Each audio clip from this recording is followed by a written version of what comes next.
Assalamualaikum warahmatullahi wabarakatuh.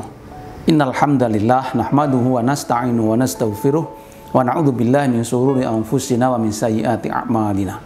May yahdihillahu fala mudhillalah wa may yudlil fala hadiyalah. Asyhadu an la ilaha illallah wa asyhadu anna Muhammadan abduhu wa rasuluh. Allahumma shalli wa sallim ala Muhammad wa ala alihi wa ashabihi ajma'in. Amma ba'd. Para pendengar yang dimuliakan oleh Allah Subhanahu wa taala. Pernah dilakukan survei di Amerika Serikat tentang sumber kebahagiaan seseorang. Ada 2000 orang yang disurvei. Pertanyaannya adalah apa yang membuat orang itu menjadi bahagia? Hanya ada dua pilihan jawaban. Yang pertama adalah di saat mereka memberi orang lain, dan pilihan kedua adalah di saat mereka menerima pemberian dari orang lain. Kita paham betul bagaimana paham masyarakat Amerika pada umumnya yang mereka sangat individualis dan secara ekonomi pahamnya adalah kapitalistik. Karena individualis dan kapitalis maka ukurannya adalah ekonomi. Dia akan mendapat sebesar apa yang dia peroleh tanpa peduli dengan kehidupan orang lain. Tetapi sangat mengejutkan ketika dilakukan survei ini. Ternyata mayoritas di antara mereka memilih jawaban yang pertama. Orang menjadi bahagia justru di saat mereka bisa membantu, memberi atau menolong orang lain, bukan di saat dibantu, diberi atau ditolong oleh orang lain.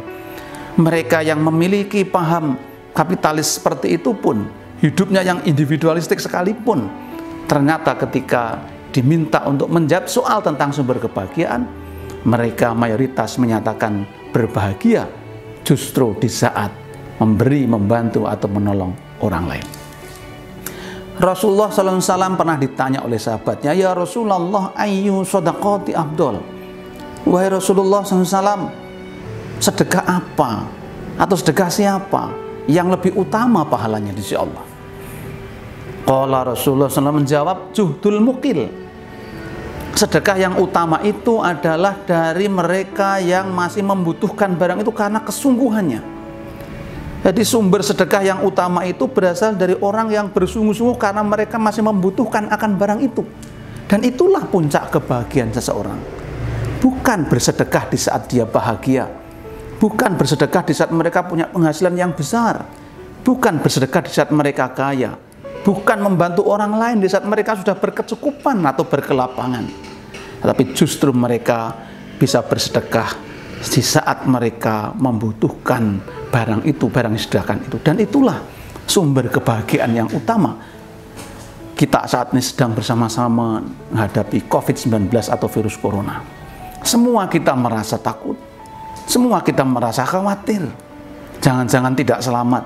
Jangan-jangan kita, saudara kita, keluarga kita, tetangga kita kena itu semua. Kita semua merasa was-was dan khawatir. Dan virus corona atau COVID-19 ini telah berdampak kepada kehidupan kita semuanya, siapapun mereka, baik mereka yang pengusaha besar maupun yang pengusaha kecil, semuanya kena dampak itu. Dari awalnya wabah kesehatan berdampak ke wabah ekonomi, menjalar ke seluruh kehidupan kita akhirnya sekarang ini. Akhirnya kita semua merasa beban hidup kita saat ini menjadi semakin berat. Ramadan kita berbeda dengan Ramadan pada umumnya, Ramadan sebelumnya. Allah uji kita di Ramadan ini dengan penuh kekhawatiran, ketakutan, kehidupan yang merasa berkekurangan dan seterusnya. Tetapi justru di saat inilah ujian kita sebagai muslim, sebagai mukmin, kesanggupan untuk membantu orang lain. Diuji kita di sini. Apa kita akan terus bergulat dengan kekhawatiran, ketakutan, merasa miskin dan seterusnya, lalu abai dengan kehidupan orang lain, atau justru dengan kehidupan yang seperti ini kita termasuk orang yang mencari keutamaan bersedekah karena kesulitan kita, justru menumbuhkan rasa empati sosial kita, justru membutuhkan semangat kita untuk mampu berbagi dengan orang lain. Karena kita merasa yang selama ini berkelapangan, yang selama ini merasa aman-aman saja, sekarang ini tidak pernah ada rasa takut sedikit pun dalam jiwanya, tiba-tiba merasa ketakutan yang luar biasa, tiba-tiba merasa kehidupannya tidak aman. Kita merasakan apa yang selama ini dirasakan oleh orang lain. Orang lain yang selama ini sulit untuk makan, takut yang terus-menerus, kekhawatiran yang terus-menerus, kita merasakan hari ini bersama-sama. Kita semua merasakan itu. Itulah ujian empati sosial kita. Oleh sebab itu, para pendengar yang dimuliakan oleh Allah Subhanahu wa taala. Ramadan bulan berbagi. Saatnya kita untuk bersama-sama membantu saudara-saudara kita yang membutuhkan, membantu orang lain yang memungkinkan untuk kita bantu saat ini, apapun bentuk kepedulian kita kepada mereka. Insya Allah itulah bagian dari juhdul mukil, bagian dari sedekah yang keutamaannya lebih besar dibanding dengan saat-saat yang lain, dibanding dengan hari-hari yang lain, dibanding dengan bahkan Ramadan yang sebelumnya. Karena Ramadan kita hari ini diuji dengan pandemi COVID-19 itu. Hadirin pendengar sekalian yang dimuliakan oleh Allah Subhanahu wa taala. Harta bagi kita sungguhnya adalah titipan yang sifatnya sementara. Semuanya milik Allah yang ada di dunia ini, milik Allah semuanya. Ibarat kita hanya sekedar tukang parkir saja. Tukang parkir mendapati mobil yang banyak, bagus, mewah, sepeda motor yang banyak, tapi dia hanya sekedar diberi amanah untuk menjaganya. Saatnya Allah memintanya kembali, kita harus bersedia mengembalikan itu di jalan Allah. Harus kita kembalikan semua di jalan Allah. Kita sedekahkan kembali di jalan Allah.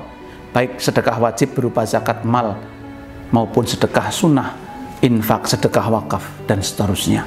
Mudah-mudahan apa yang kita berikan di jalan Allah hari ini, di masa pandemi ini, apalagi ditambah di bulan Ramadan ini, bagian dari amal kita yang Allah dilipat gandakan pahalanya, bagian dari sedekah yang diberikan oleh Allah, ganjaran yang lebih utama dibanding sedekah-sedekah yang lain. Dan itulah sumber kebahagiaan utama kita sebagai muslim.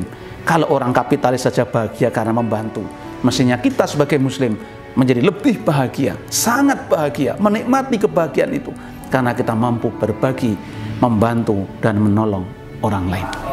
Demikian sedikit kuliah yang bisa saya sampaikan. Mudah-mudahan ada manfaatnya, dan kurangnya saya mohon maaf. Assalamualaikum warahmatullahi wabarakatuh.